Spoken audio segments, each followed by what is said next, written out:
Welcome to the check-in, folks. A suspect has been named in the death of LA rapper Nipsey Hussle.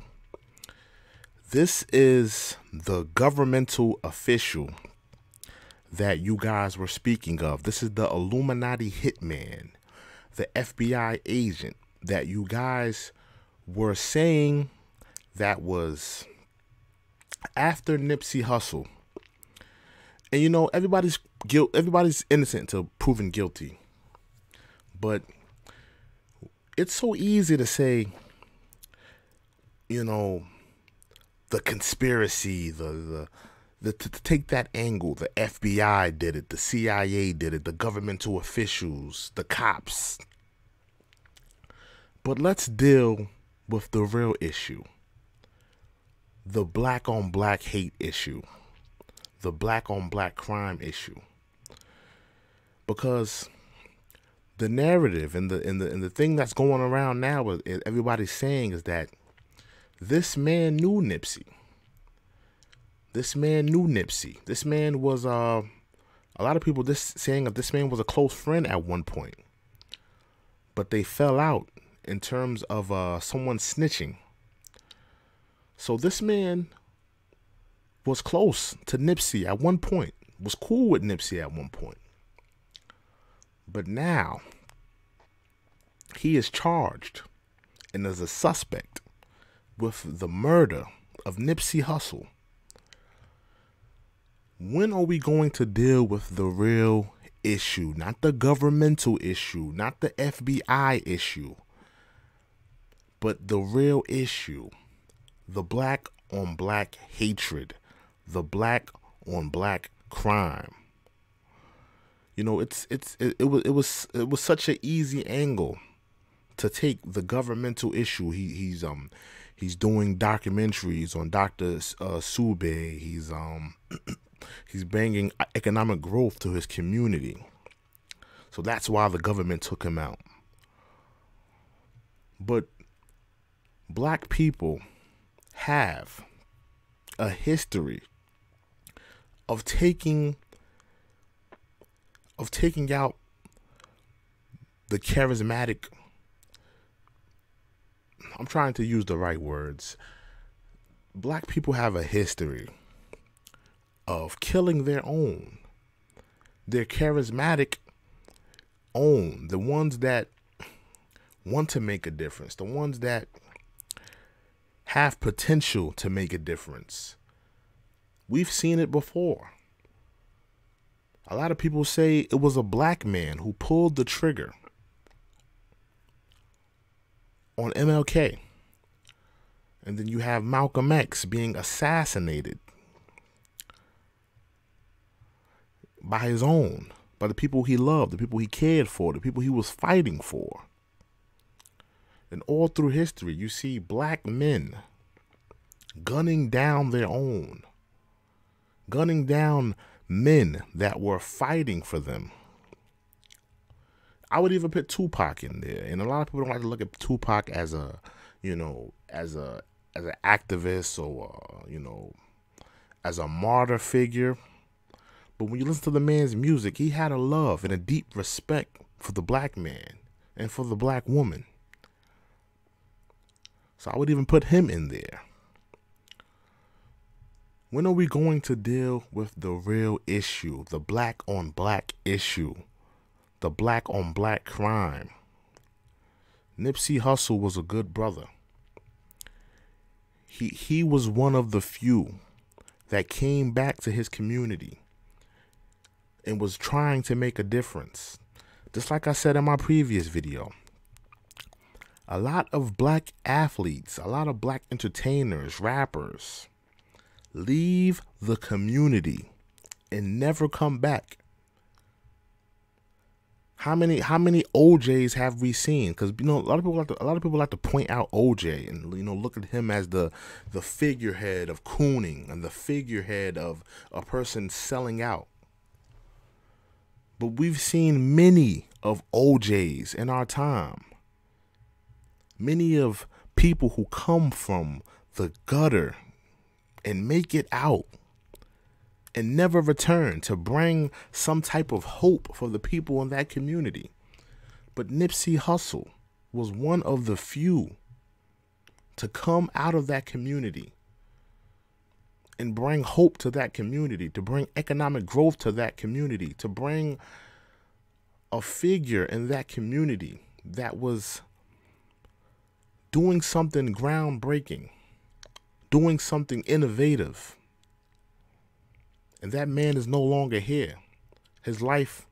May his life and his legacy live on. But this is the suspect. This is the man that they are saying gunned down, Nipsey Hussle.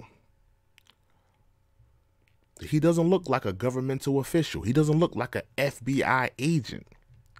All of the conspiracy theories, all of the, the conspiracy talk. The FBI did it, the CIA. But what about the black man killing his own? How many rappers have we seen murdered in their own communities?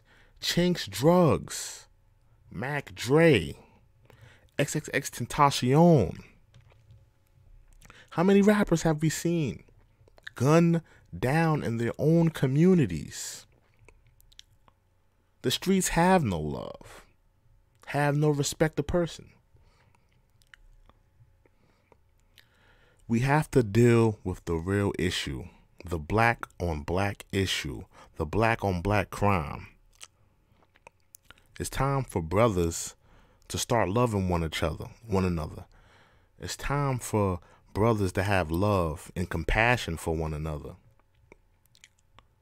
to care about the families and the little children that go without a father, that go without a mother, because this pertains to black women as well. We have to show love for one another, compassion for one another, respect for one another, and end the cycle of the black on black hate, the black on black crime, killing one another in cold blood like savages in the street. When will the street code be dead?